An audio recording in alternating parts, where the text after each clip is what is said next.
Greetings and welcome to the Shift4 Q3 2025 earnings call. At this time, all participants are in a listen-only mode. A question and answer session will follow the formal presentation. If anyone should require operator assistance during the conference, please press star zero on your telephone keypad. As a reminder, this conference is being recorded. On today's call, we have Taylor Lauber, CEO, and Christopher N. Cruz, CFO. It is now my pleasure to introduce your host, Tom McCrohan, Head of Investor Relations. Thank you, Tom. You may begin.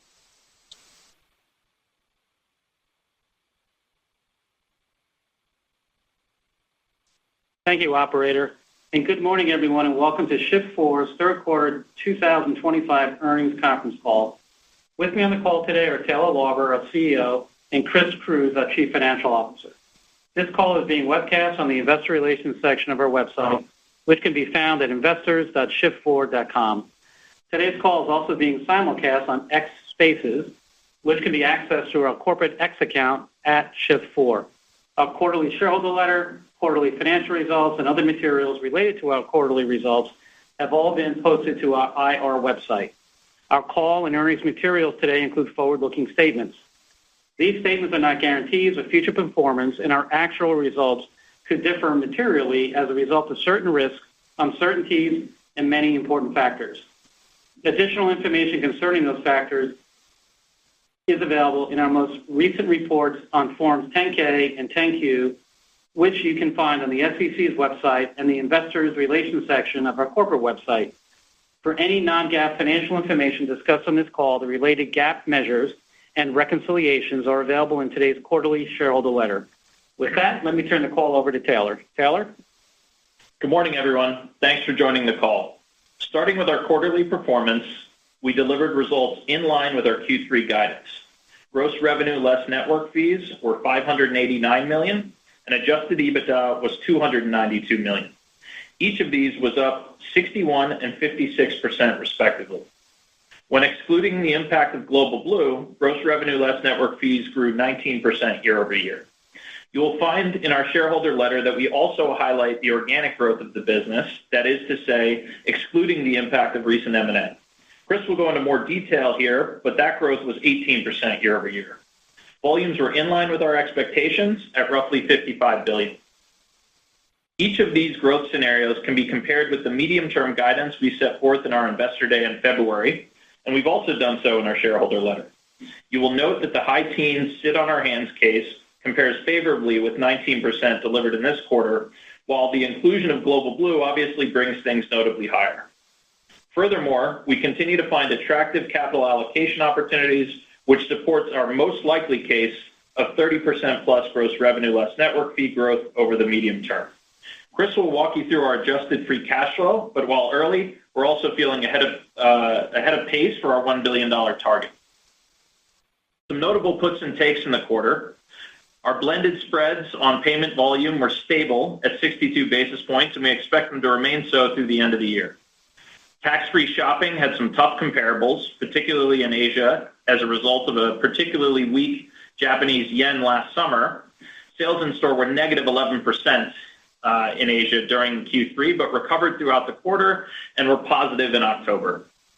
Separately, in the U.S., the last 2 weeks of September and subsequent weeks of October presented more same-store sales volatility than we've seen in prior periods.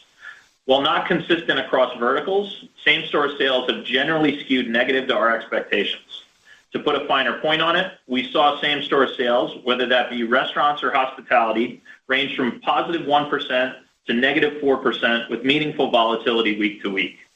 While not immune from the broader economy, our deliberate and balanced transformation over the past several years does mean we are more diversified and scaled both geographically and by industry than at any point in our history. We also continue to add lots of high-quality customers, as I mentioned above. And we continue to complement our growth with massive payments cross-sell funnel, which becomes increasingly attractive during times of economic uncertainty. The competitive landscape has been a topic of serious debate among investors throughout the last few months. While I can imagine it's tricky to aggregate all of the various data, we would like to reiterate that the competitive landscape, from our perspective, has been unchanged for quite some time. We are the number one in hotels in the U.S. We are the number one in stadiums. We are the number two in restaurants, but with a large TAM and a clear differentiation in both our strategy and product focus. We are only just beginning to bring these products all over the world where there isn't a clear market leader for any of these verticals. Global Blue also puts us as an undisputed category leader in luxury retail globally. And with regard to Global Blue, this is our first quarter since closing the transaction in early July. This business brings both an industry-leading product for luxury retail and also an extensive two-sided network consisting of the best luxury brands around the globe and the high-net-worth shoppers that frequent them. They are also deeply embedded in the commerce experience at the store, presenting natural synergies for payments. Sales in store at Global Blue were 5% above the prior year, with Europe growing 13% and Asia being negative 11% for the reasons that I mentioned earlier. We're reasonably happy with these results considering the negative impact currency has played throughout the year. These results are also before any synergies from business combination. You will find the detailed summary of Global Blue's performance in our shareholder letter. And from an integration perspective, we are on track with previously discussed plans. Our 3-in-1 payment terminal for payments, currency conversion, and VAT refund eligibility detections is in beta. We also highlighted several Australian hotel payment wins in our shareholder letter distributed this morning. Of note, all the hotels mentioned are owned by Accor, the largest hotel operator in Australia and New Zealand, and also a very large hotel operator globally. The Australian hotel wins represent an early proof point to our strategy to take our industry-leading products into new geographies and markets around the world is working. In restaurants, we're proud to welcome Nobu, but also signed thousands of other restaurants this quarter across Canada, the UK, Ireland, and Germany, and with our international production improving to over 1,300 merchants signed each month. In hospitality, we won Hyatt Vacation Club and will power payments for their over 20 resort properties around the globe. In sports and entertainment, we signed the Cincinnati Bengals, Clemson University, North Carolina State, Rutgers University, and Syracuse University. That one was for you, Jordan. Lastly, we'd like to point out the opportunities that can seem unique, but are a function of the platform effect of constantly adding integrations relevant for our other customers. To that end, we signed Hertz and will power payments across 60 of Hertz's rental car locations. Our presence in nonprofits continues to grow as well, evidenced by the dozens of nonprofits attracted to our platform each quarter, as well as the on- and off-ramp services for many crypto and stablecoin platforms such as Stellar and Plasma. As has been the case each quarter, these are just a few of what we've highlighted in our materials and even a smaller fraction of what we've actually onboarded. We're delivering these impressive wins while relentlessly streamlining our operations. And in that regard, as many of you know, we take deleting the parts very seriously in our M&A and integration approach. We made multiple small divestitures, most notably Acardo, which was a couponing business owned by Vectron for $34 million. These sales remove non-core business lines and help keep our laser focus on revenue synergy opportunities. We also closed SmartPay this week. As previously mentioned, this provides us with an existing and proven distribution channel to sign restaurants, hotels, and stadiums in Australia and New Zealand. By equipping a proven team with industry-leading products like we have, we can be highly confident in the success of their go-to-market. The combination of these two events are roughly neutral, meaning the divestitures and the acquisition of SmartPay in their contribution to the remainder of the year, but both were important operational milestones. Lastly, we agreed to acquire Bambora, otherwise known as Worldline North America. While I'm sure many of you would like to see us slow down, the opportunity presented by a $90 billion payment gateway was something we would not ignore. A core competency of our business and team is to constantly seek out interesting technologies, great customers, and excellent talent. Those of you who know our track record of executing on gateway conversions and other synergies can appreciate why this makes so much sense. We expect that transaction to close in Q1 of 26 and are encouraged by our pipeline of opportunities. I wouldn't be able to discuss capital allocation without the notable dislocation in our own valuation, despite the continued performance and numerous opportunities we see ahead. In short, our own equity is one of the more attractive opportunities we see, and with expanding cash flows and accelerated deleveraging, we simply can't ignore it. To that end, our board has authorized the new $1 billion stock repurchase program, which is the largest in our history. We'll be implementing a plan to purchase at what we view as highly attractive levels right away. And with that, I'll turn it over to Chris for his first earnings call. Welcome aboard. Thank you, Taylor. We delivered another quarter of consistent results that set new third quarter records across all of our key performance indicators. Volume grew 26% year over year to $55 billion.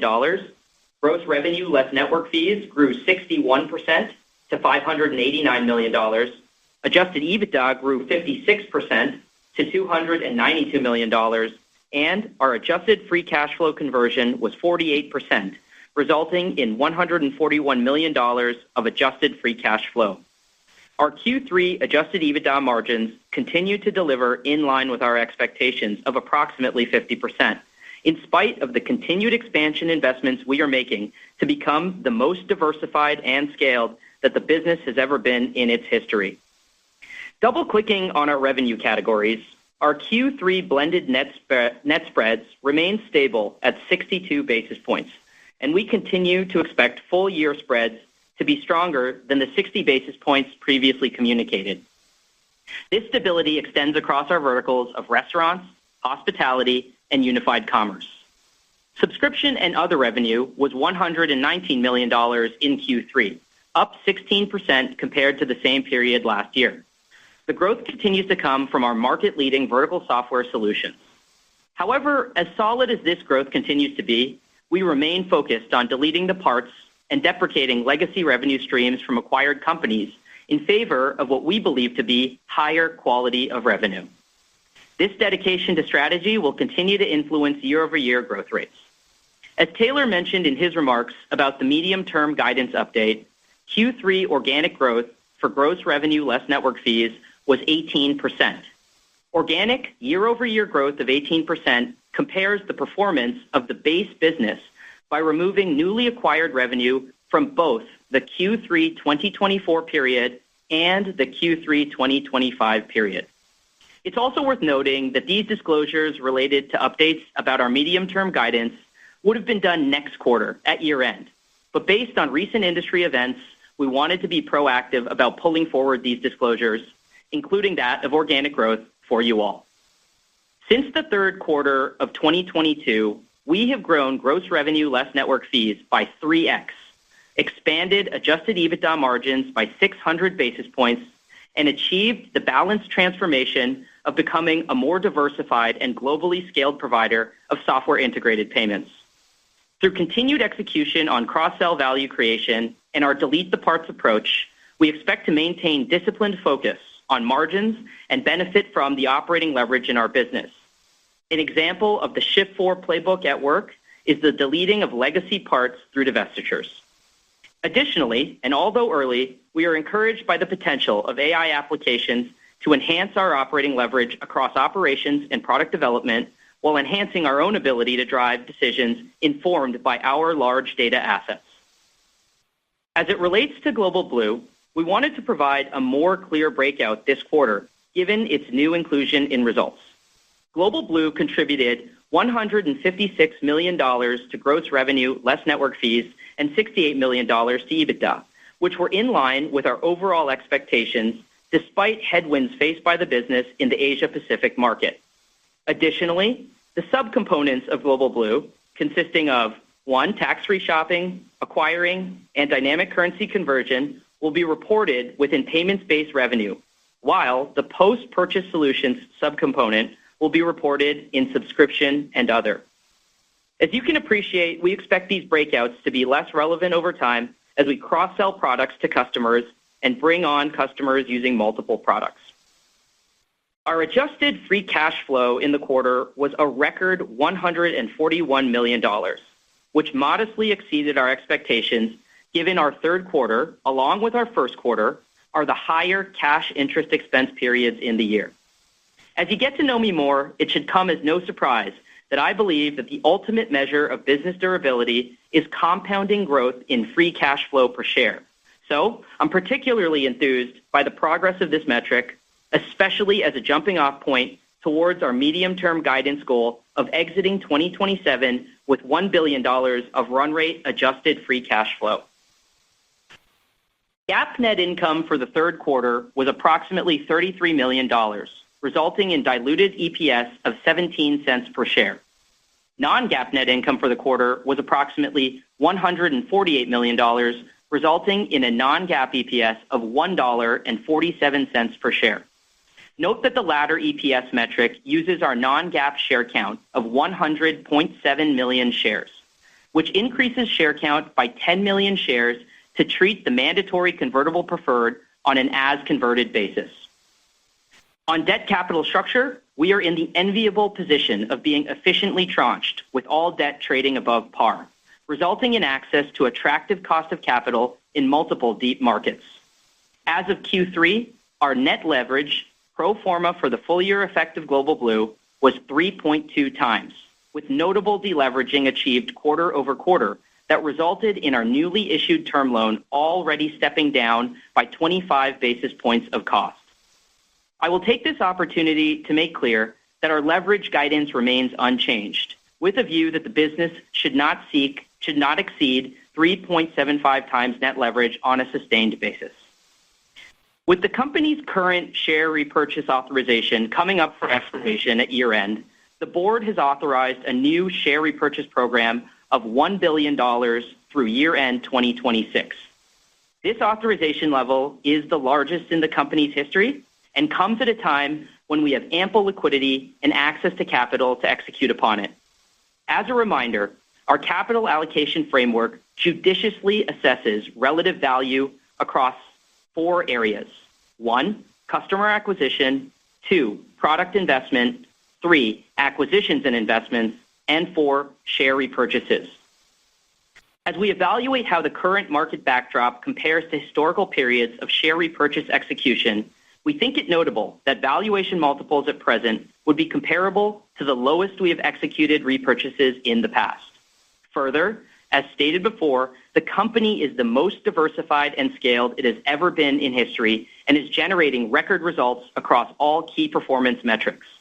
At the same time, the business is delivering growing levels of adjusted free cash flow that continue to require reinvestment. Although we believe that any one of our 4 categories of capital allocation opportunities would generate accretive returns, it is hard for us to ignore the relative attractiveness of the trading level of our common shares on an absolute basis, but particularly on a growth-adjusted basis. As someone that has invested in this business multiple times over the past decade, I am eager to make immediate progress against this new $1 billion authorization to enhance long-term shareholder value. Now for guidance. For full year 2025, we are reaffirming guidance within a narrowed range. We now expect volume to range from $207 billion to $210 billion, representing 26% to 27% year-over-year growth. For gross revenue less network fees, we now expect the range to be $1.98 billion to $2.02 billion, representing 46% to 49% year-over-year growth. And for adjusted EBITDA, we now expect the range to be $970 million to $985 million, representing 43% to 45% year-over-year growth. We are affirming our adjusted free cash flow conversion expectation of plus 50%. Within this guidance, our view on Global Blue's contribution remains unchanged, as the business does have a seasonally higher calendar third quarter versus its fourth quarter. Also, we wanted to point out that even though these are now narrower ranges to our prior guidance, there is an intentional shape to the relative ranges. The implied fourth quarter range in volume is approximately 5% from low to high, while the same range in gross revenue less network fees is slightly less, and in adjusted EBITDA, this range is 4%. The intent here is that we believe a wider range of outcomes is prudent based on the uncertainty we are observing in macro and industry conditions, while at the same time, for a metric like adjusted EBITDA, there is more in our control and demonstrates our commitment to execution.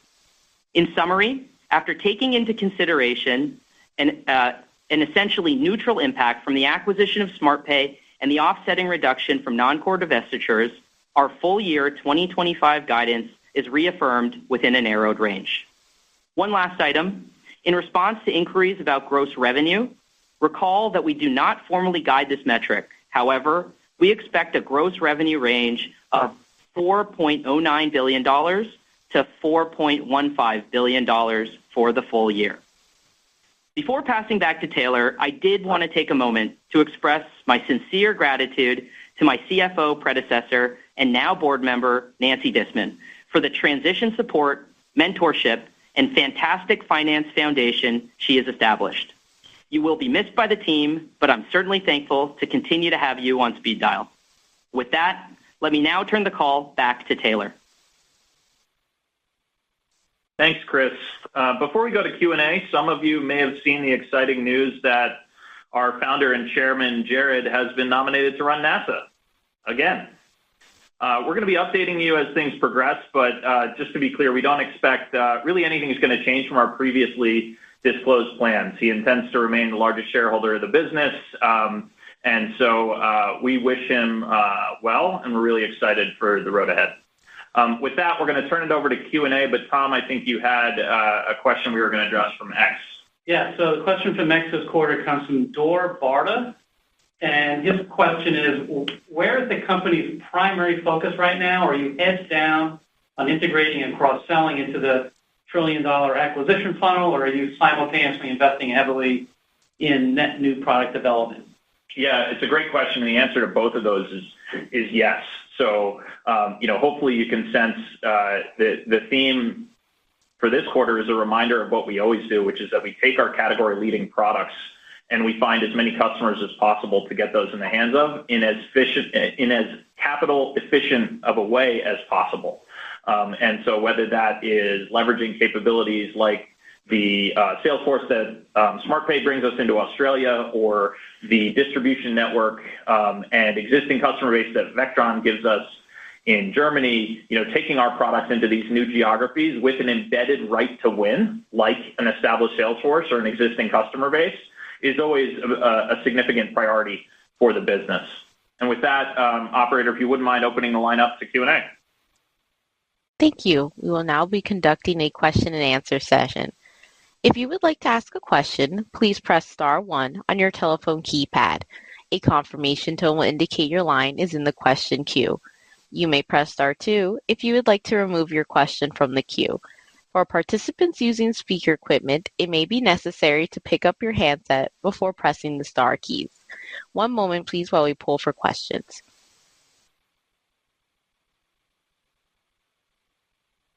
Thank you. Our first question comes from the line of Dan Dolby with Mizuho. Please proceed.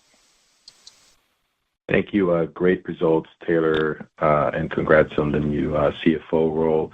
My question is for you, Taylor. What are the implications of Jared getting nominated to NASA? I think a lot of people are interested in that, and great results again. Thanks.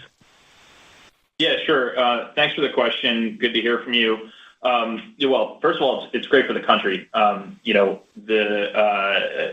ambition that we've seen inside our walls for 26 years really has always deserved a bigger stage. So I think it's a phenomenal thing for the country. Now, with regard to the company specifically, it's likely to simplify our structure quite meaningfully. So if you recall from the ethics agreement that he executed back earlier in the year, he is not required to divest the stock, but he will be relinquishing the super votes associated with his shares. So it likely means a collapse down to a single share class, which I know a lot of investors will appreciate, and simplifying our TRA structure. So I want to reiterate he intends to remain the largest shareholder of the business. This is something he feels passionately about, but I think it will simplify our share structure when it's completed.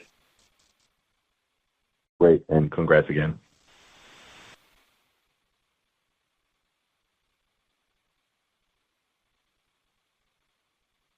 Thank you. Our next question comes from the line of Timothy Chiodo with UBS. Please proceed. Congratulations again, Chris. Good to be working with you here. I want to hit two things. First one on Bambora, and then if you don't mind, a brief follow-up around Q4 end-to-end volumes.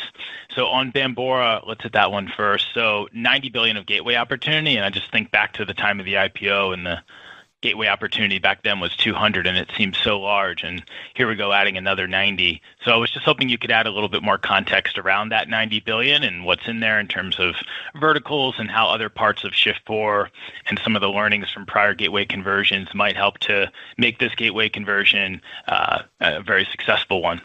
And then I'll follow up on the numbers one after.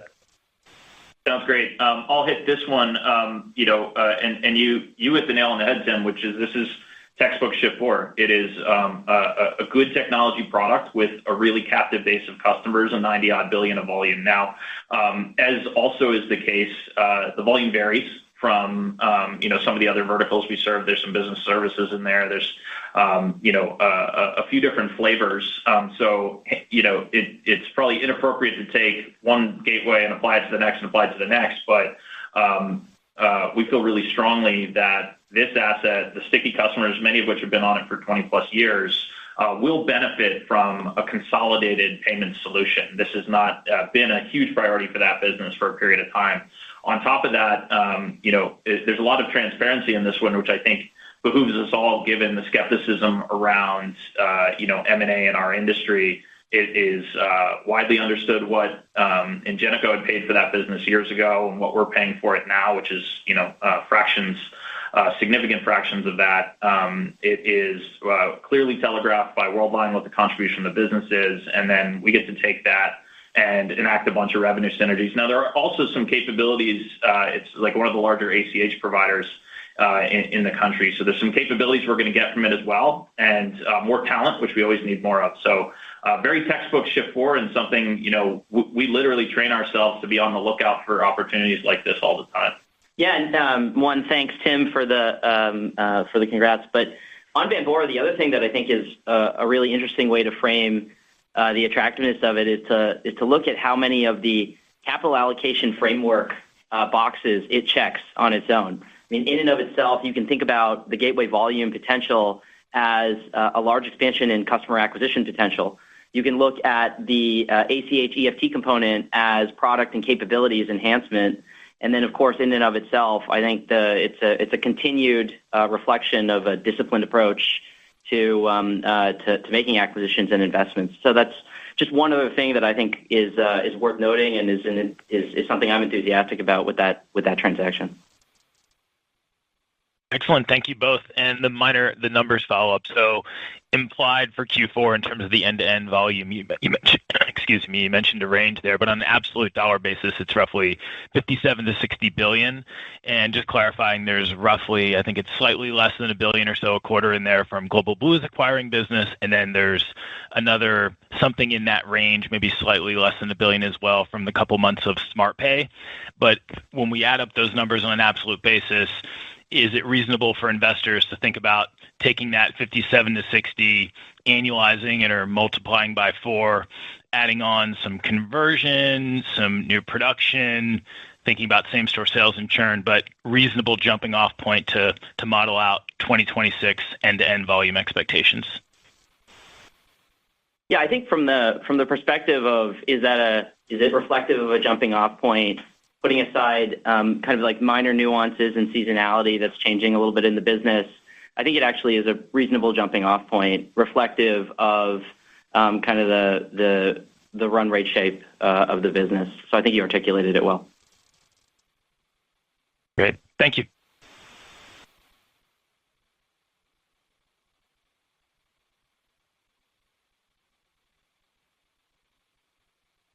Thank you.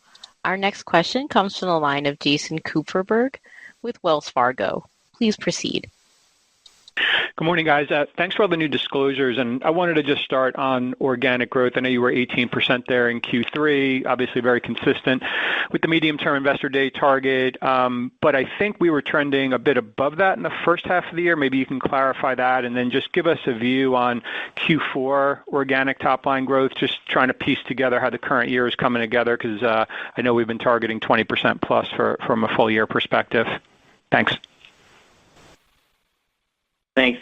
So I think one thing I just wanted to clarify off the top, and hopefully it didn't get lost in sort of the prepared remarks, was that some of the disclosures really are as a result of an update to the medium-term guidance, which we would have realistically planned for the year end, but we, given industry events, decided it was prudent to be proactive and pull some of these things forward. And so, just wanted to make sure I reiterated that point. Look, I think on the organic growth, the idea that we have a growth that's on a gross revenue less network fees basis in line with I think the way we've articulated it in the past is the sit on our hands case would signal the consistency of the business. From that perspective, I think we're sort of in line with what we had guided to as far as that case and that medium-term guidance.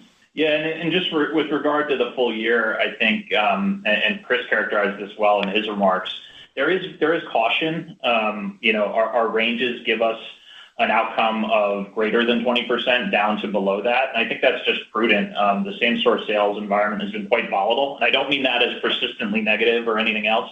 Tried to characterize that in my prepared remarks as well. Yes, it's still within our guidance range, but we want to be prudent and we want to give, obviously the in-quarter disclosure as well. Okay. No, that's helpful. And then just to follow up on Global Blue, those slides were really helpful also. I think you had the volumes up 5% in Q3. Just curious how that's been trending quarter to date, what you've assumed for Q4 there, and then anything you can tell us just in terms of what the year-over-year Global Blue growth was in GRLNF as well as adjusted EBITDA. I know you gave us, obviously, the Q3 25 actuals. Thank you. Yeah, sure. So I'll start with the performance of the business has been strong despite volatility. So that's really encouraging. And Chris can keep me honest here, but the year-over-year growth of their revenue was about 19%. So phenomenal business. I think we tried to point this out at the time of the acquisition. In terms of the sales in store, which is the tax-free shopping segment of their business, what you saw was a combination of reasonable strength in Europe. Now, keep in mind, Europe generates more revenue per sale in store than Asia, but also a pretty significant headwind in Asia. So there were a confluence of factors back in the summer of 24 that made Chinese shopping in Japan particularly strong. And so comping that was going to be quite difficult, and that's why you have that negative. So the blend of 5 is something we're reasonably content with. Also, keep in mind, and we tried to just kind of illustrate this, when the dollar depreciates and the Chinese currency depreciates, that is really hard on the business because the shoppers spend less. And so while there's a little bit of translation benefit, it is not a positive for the business when the dollar depreciates. We wanted to clarify that point as well. So awesome business, dealing with volatility in their end markets and dealing with it quite nicely, and growing strong on a year-over-year basis before we enact any synergies, which is phenomenal. Thanks, Taylor.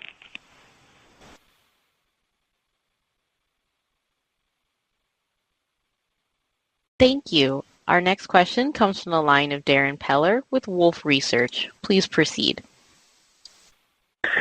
Thanks, guys. I know there were some headwinds in the quarter, whether it be the discussion you had around the currency dynamics in Global Blue or same-store sales you called out, or even some faster conversions of software, yet you came in roughly in line with your guide. And so maybe just help us understand what you saw that made up for that shortfall and if those trends are sustainable going forward or outperformance trends. And then, Chris, first of all, congrats again. But when I think about guidance, there's been a few quarters of volatility around your guide. So just help us understand your philosophy to build up from a guide standpoint going forward, what we should think about from a conservatism, how you think about it that way versus being more in line, or anything else you can provide. Yeah, so I'll start with that, and then Chris can hit the guidance philosophy. With regard to things that we were pleased with during the quarter, customer ads is something we're particularly pleased with. The pace of international ads is something we were particularly pleased with. So the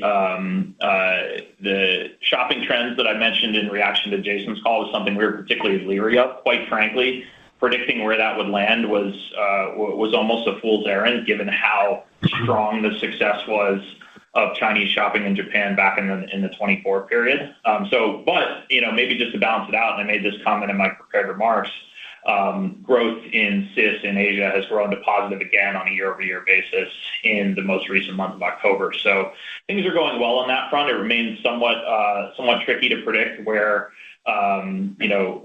travelers are going to shop, and there are significant countries and weightings to that. So we're going to continue to get better at that. But Chris, do you want to hit the? Yeah, well, actually, I'll just add on to one point around that is in some of the variables that we saw through the quarter that that were changing. I think Taylor in his prepared remarks highlighted the note that if you were to look at some of the week-to-week trends that we were seeing within same-store sales in some of our verticals, you could end up seeing like a +1 to a -4. And those kinds of that kind of volatility was something that, we were trying to react to throughout the quarter. You add to that the topic that we've now talked about a couple of times already around balancing out European strength for Global Blue sales in store in the tax-free segment, offset by what looked like a pretty tough headwind in Asia Pacific.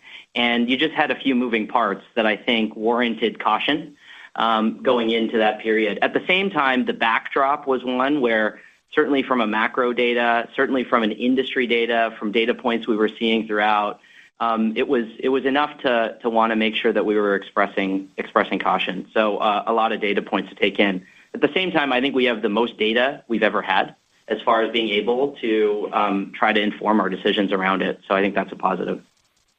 Maybe to the second part of your question, Darren, one, thanks for the congrats.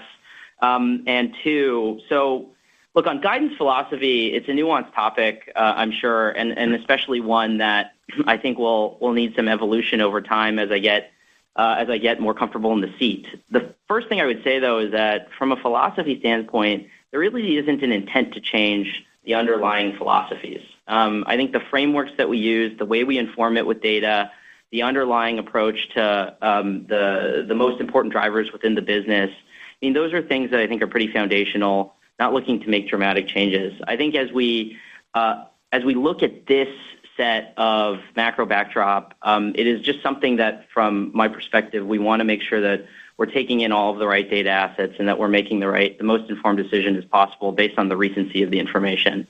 But certainly something that I think will be an evolving topic, and so feel free to keep asking. Okay. All right, guys. Thank you. Thank you. Our next question comes from the line of Andrew Jeffrey with Truist Securities. Please proceed. We'll update that. It's been William Blair for about a year and a half. But Chris, welcome. Look forward to working with you. I want to say that my wife and I happily contributed to Global Blue's third quarter revenue growth.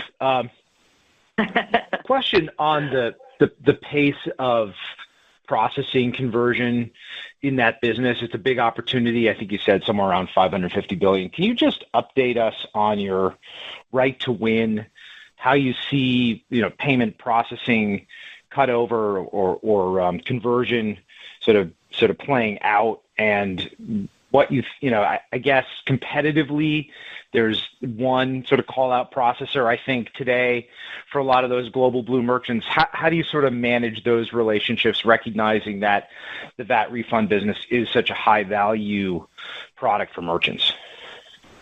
Yeah, sure. I'm going to actually cover this one. It's a great question, but I think it's really important to distinguish between the headline customers that everyone knows and the breadth of the Global Blue business. So, certainly in downtown Paris, everyone knows the Louis Vuittons of the world. But the reality is you can just as easily go to a village on Lake Como in Italy, and nearly every merchant is using Global Blue. And these are SMBs. So we see a breadth of conversion opportunity from SMB all the way up to the largest of the enterprises. And if history is a guide, the earliest success comes from all those SMBs. It is incredibly low friction to switch from an existing bank terminal into what, from a product perspective, is going to be pretty revolutionary, which is the terminal that they're used to, but it also does currency conversion, and it automatically detects that the shopper is eligible. So to the extent you were traveling in Europe and you encountered a store where they didn't present you with the tax-free option, that's likely because the cashier just didn't know or didn't think to ask. And yet our technology is going to sort of prompt that just like it does in the largest enterprise environments that Global Blue has built so successfully. So from a competitive landscape, we see an opportunity to win business from a ton of local banks in that SMB spread. We can win it reasonably quickly. And then, again, history being a guide, enterprises take longer and take more time. Quite frankly, I think you're probably referencing Adyen. They're a phenomenal company. We admire them a lot, and they serve these enterprises quite well. We're an important piece to the commerce puzzle in that environment. So we want to make sure the technology works incredibly well for those customers. But the conversion opportunity goes far beyond the logos that you see. And if you think what we're really good at is we're really good at getting that mom and pop store a much better technology solution that, quite frankly, is much stickier and harder to leave. And owning all these pieces, we can do that in a way that traditionally has only existed for the largest enterprises.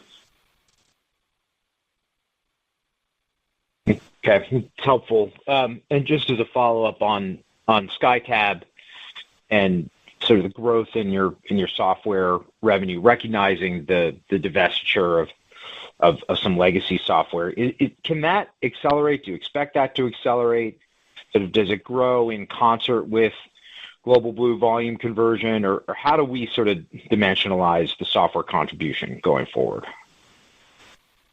Yeah, I think we've, this is Chris here. I think we've articulated this in the past as acknowledging that, the idea that we have a North Star model that really emphasizes what we view as highest quality of revenue will come from payment processing. From that perspective, I think we are not shy about the statement that we will look to deprecate the kind of like deprecate the legacy revenue streams, deprecate software revenue streams in favor of the higher quality of revenue. And so I think from that perspective, even though our subscription and other was, an attractive growth, it grew nicely over in the quarter for sure. It's an area that I think will be an area that will continue to be an impact on like adverse growth over in the future. Yeah, just to pull it back to philosophy here, we prioritize payment volume as the primary source of monetization. We deliver a heck of a lot of technology to these merchants. Carefully weighing the fixed and variable costs that a merchant pays for our product is, I think, something we spend a lot of time on. Most of our competitors have significantly higher fixed costs, which really manifest themselves in that subscription and other revenue streams. So we then tend to lean more towards payments, even if the technology solution being delivered has a lot of software embedded into it. And to Chris's point, there is, as a byproduct of this acquisition history, there is always some legacy revenue that we're deprecating. So I completely acknowledge this is probably one of the harder lines to model inside the business, but generally anything we're doing is in pursuit of that payments revenue growth. Okay, that's super helpful. Thanks.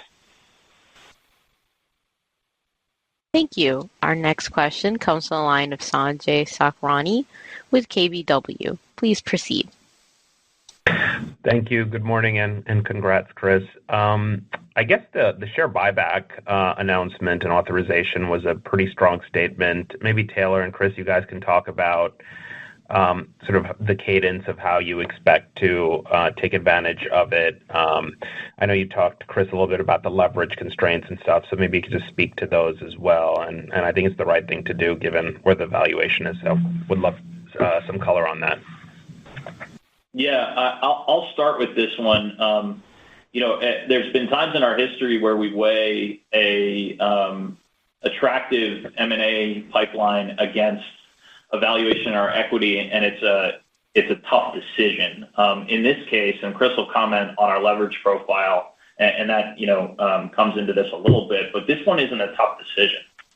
So we are, at trading at levels that we were trading at in December of 2020, and yet there's 12 times the EBITDA in the business and accelerating free cash flow. and deleveraging at an accelerating pace as well. So the obvious thing to do here is to buy as much of our equity as we're going to be permitted to buy within reasonable price ranges. But to Chris's point, executing at current levels is consistent with the lowest price we've paid for our equity. And we've been pretty aggressive with buybacks. I think M&A kind of gets the headlines, but we've repurchased, 12 to 15% of the company in the 5 years that we've been public. This presents an opportunity to do even more than that at the lowest multiples we've seen in the company's history. So incredibly excited to be able to deploy capital into such an obvious opportunity. Chris, do you want to hit the leverage? Yeah, sure. So I think I made reference to the fact that on sort of a pro forma LTM basis, we're at 3.2 times net leverage. I think the perspective that we have around having ample cash on hand, we have ample liquidity. We are, approaching $500 million in adjusted free cash flow generation. So there's probably not been a period in history where the company has had sort of we'll call it availability to capital, but also access to capital across the multiple deep markets. So you take that into consideration. You take into consideration that the free cash flow generated needs to get reinvested. And it's not to say, and I hope this was clear, it's not to say that we don't think that there are attractive areas within all areas of our four-part capital allocation framework, but right now it is really hard to ignore the relative attractiveness of where we're trading today. Yeah, that's a good point. These dollars are not coming at the expense of a missed product development opportunity or integration priority or, quite frankly, M&A opportunity, but there's more of them than I think many expected at this point, and the equity is certainly lower, so we have to act on it. Great. Just to follow up on some of the choppiness that you've seen in the restaurant hotel verticals in the third quarter, could you maybe just explain what you've seen thus far into the fourth quarter and if that's persisted? And I know, Chris, you kind of talked about weighing that as you provided your refreshed outlook, but just how we should think about that, because when we look at cross-border volumes and such, I know it's sort of a overarching number, so it's not specific to your verticals or such, but how should we think about that as we move through the rest of the year?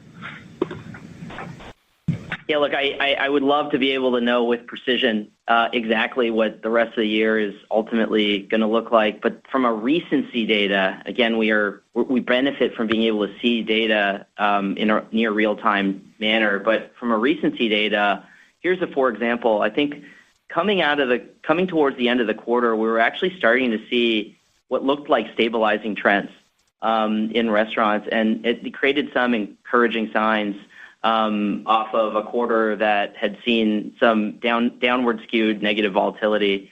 But of late, we're starting to see a little bit of a softening again in some of those trends. That would be a for example. Now, happily, I just want to underscore, because it's an interesting contrast to what you had brought up, this idea of cross-border. I think, prior to us being as diversified as we are right now, that comment, the impact that cross-border is looking more positive, restaurant might have some softness, that would have been an irrelevant comment a couple of quarters ago. But now, actually, from the diversification standpoint, I really think it's important not to lose sight of the fact that because of the positioning of the business, because of the balanced transformation that we've been able to achieve, we actually do have these puts and takes, these offsets. So I think in the grand scheme of things, we do have acknowledged uncertainty in certain areas, but actually, some enthusiasm in some other areas. Yeah, I would call you back to the revenue diversification that we highlighted in our shareholder letter. If it's, I don't know if this is going to be helpful or further confusing you, but, we see all the data points you do about United Airlines having their strongest weeks in their history and Chipotle, no one's buying the burritos. We see both of those, and we see them manifest in many ways inside of the cohorts inside of our business, which is, Global Blue's got strong shopping and same-store sales in your average restaurant are bouncing week to week, but skewed towards that negative volatility. It's confusing, but quite frankly, the scale and diversification of our business is awesome at this point relative to our history. So for us, they're data points that help inform future investment and all these other things, and help us, quite frankly, put chips where we think verticals are going to be the most successful over a period of time. But yes, that industry to industry volatility absolutely exists. We're getting both benefit and detriment from that. This bifurcated consumer, I think, is a real thing. Thank you.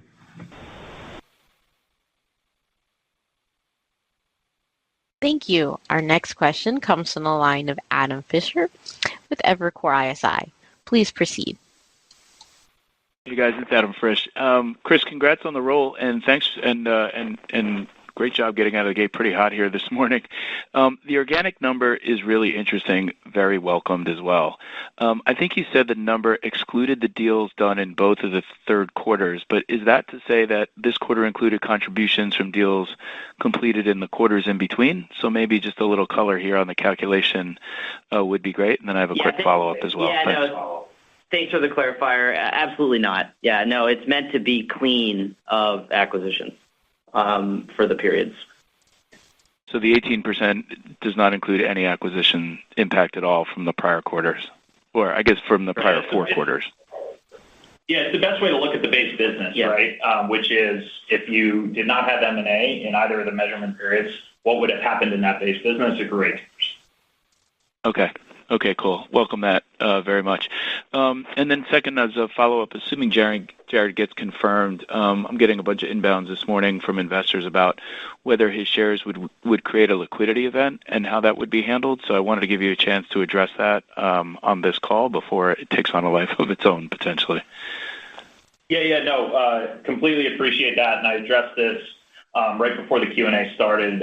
His ethics letter from the first go-round is publicly available. Not required to divest his shares, and doesn't intend to. He intends to remain the largest shareholder of the business. So we don't anticipate anything there. And in fact, I just want to say he does anticipate converting his shares from the super voting shares down to common. So I think the share class will likely collapse into a single share class and be much easier to understand from the investor standpoint, and quite frankly, open us up to pools of capital that don't invest in multi-share class companies today. So from the company standpoint, it's frustrating not to see him in the halls on a daily basis, but the corporate structure gets a lot cleaner. Yeah, and then just to, since we're on the topic, to reiterate a point that also Taylor brought up earlier was the idea that beyond the share class structure potentially changing and collapsing to simplified, you also have what in the last go-round we talked about the concept that the tax structuring would also attempt to simplify, so the Up-C. Great. Okay, cool. And then just maybe one last one. The merchant conversion progress from prior acquisitions, any color there that you can provide? There were some disclosures in prior quarters, didn't see anything this quarter. So maybe just a little bit there on how you're progressing there from the acquired merchants. Thanks, guys. Yeah, absolutely. Happy to provide color. And this isn't an intentful omission. It's the simple fact that our earnings shareholder letter was, I think, 190 megabytes when I tried to download the public version this morning. Not anymore. So the cross-sell is going quite well. I think that's probably best evidenced by simply the customer adds that I mentioned earlier in response to what I think was probably Darren's question. So customer adds across the board, whether that be in Germany, whether it be in the UK, whether it be in Canada, all of those are fueled in some way by an M&A asset, whether that's a small sales team or an embedded base of restaurant customers in Germany or gateway hotel customers in Canada. So that the customer adds are really, really encouraging across the business. It's quite frankly what helps ballast that same store sales anxiety that we see in the core base of the business. So it's going well across all of them. This is muscle memory for our business. So if you recall, what happens when we acquire a company is all of the customers inside of that become part of a sales funnel that our team is chipping away at on a daily basis. So the fact that an acquisition occurred doesn't really mean much to the average business development professional inside of Shift4. It just means they've got a lot more customers in their call queue to execute against or in their campaign. So it's going well across the board, quite frankly. Okay, great. Good stuff, guys. Thanks. Thank you. Our next question comes from the line of Will Nance with Goldman Sachs. Please proceed. Yes, thank you for taking the question here. I wanted to follow up, I think, on Tim's earlier question on the volume, approach it slightly different way. Just look at, the kind of low 20s exit rate on volume with a little bit of inorganic contribution, kind of roughly in line with where the street's expecting volume growth in 2026. So I was wondering if you could just talk about the puts and takes off of that run rate and just kind of what would lead you to kind of accelerate or decelerate into next year, and just things that we should be keeping in mind as it relates to modeling out to 2026. Thank you. Yeah, sure. Thanks, Will. I would say probably in line with a similar kind of commentary here, and maybe Taylor will have a slightly different nuance to it. But from my perspective, again, it's hard for me to ignore sort of from a recency standpoint data that we're seeing, and so I'd say there is there's a degree of balanced caution within some of the verticals, offset by obviously what we're seeing is the diversification effect, where we are also seeing some recent strength in other areas like in cross-border, like in luxury. So I would say that the exit rate, which is kind of where Tim's question was at, that annualizes kind of the fourth quarter. I think that's a fine starting point, but we gave the ranges on volume really from a 25 standpoint for a region, and I think that range, again, the intentionality of the shape of that range, where the volume range is the widest relative to something more in our control, like in adjusted EBITDA,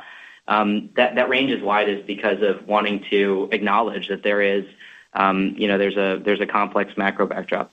Yeah, if I had to barbell the two items, probably most front and center is we say this volatility of same-store sales is quite real. Like it looks bad one week and it looks okay the next. It's very confusing, and you want to be cautious about what that could look like over a sustained period of time.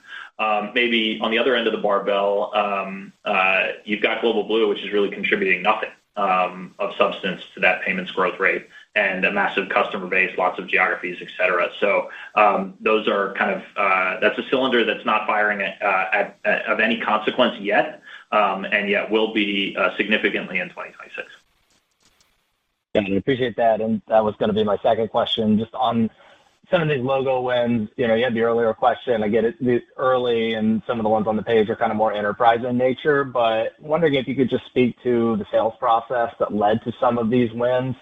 And Taylor, I know you've been doing a lot of traveling over the past couple of months. As you spend time with the Global Blue team, how are you thinking about evolving the go-to-market so that when we see some of the wins on these pages, I'm thinking back to when you put the hospitality wins and we'd see something indicating it was a gateway conversion. Like, how do we think? How are you thinking about potentially starting to work payments into the selling process of some of these new wins? Maybe not some of the logos that we're seeing on the page, but into some of the more SMB sales.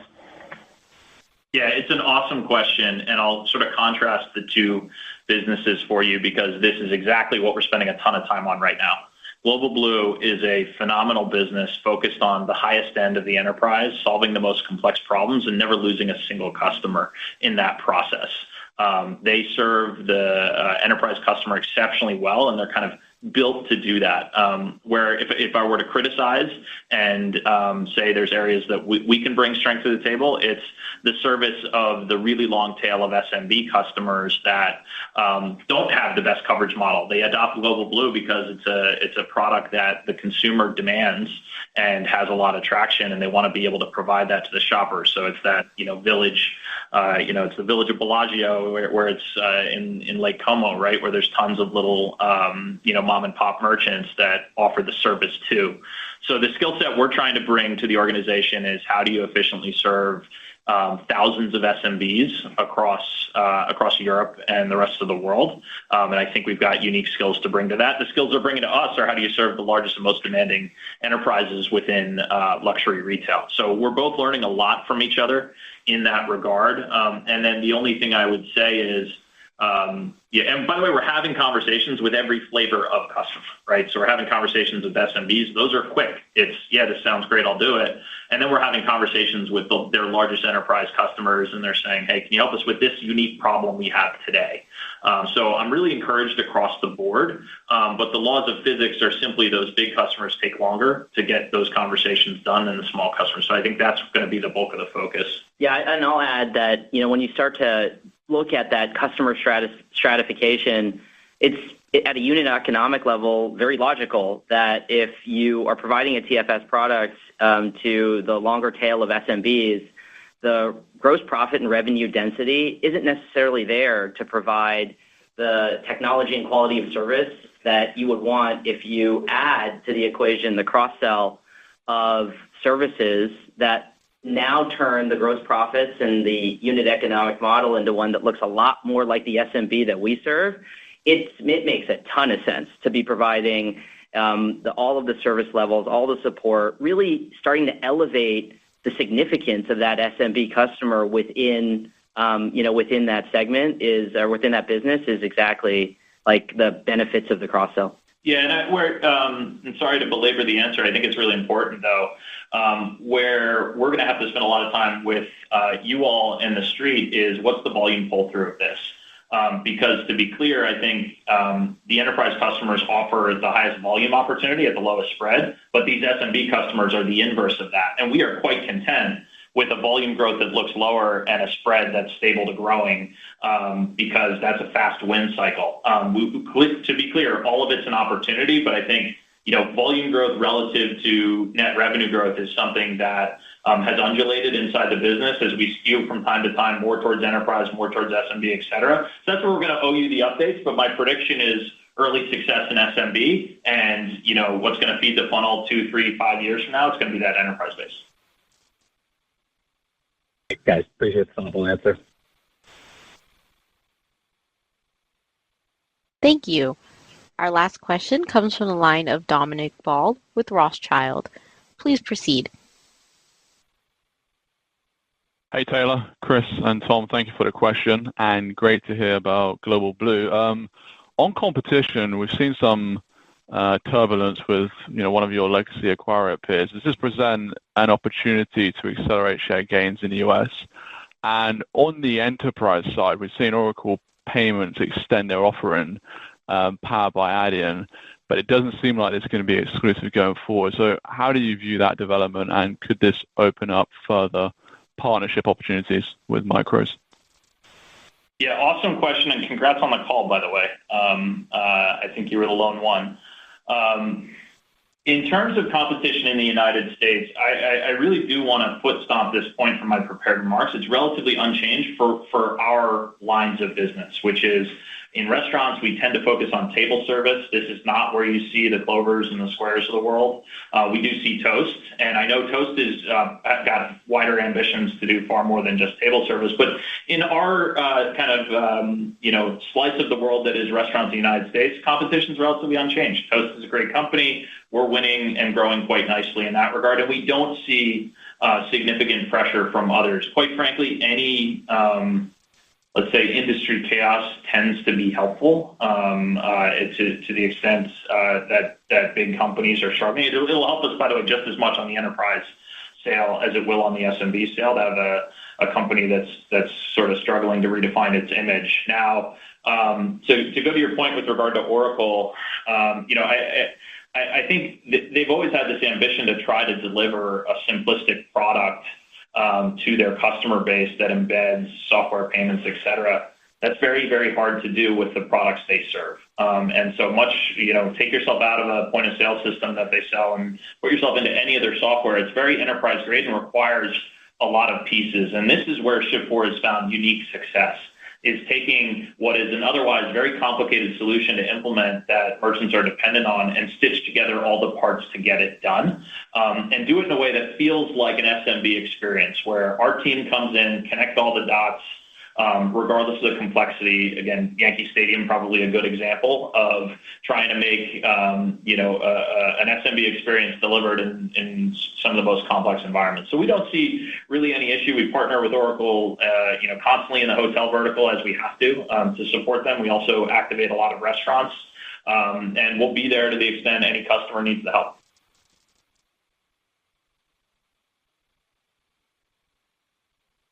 Thank you, guys. Thank you. At this time, I'd like to pass the call back to management for any closing remarks. Yeah, thanks to everyone for dialing in this morning and also for the great questions. Look forward to catching up with you all individually as the weeks and quarter progresses. Thank you. This concludes today's teleconference. You may disconnect your lines at this time. Thank you for your participation.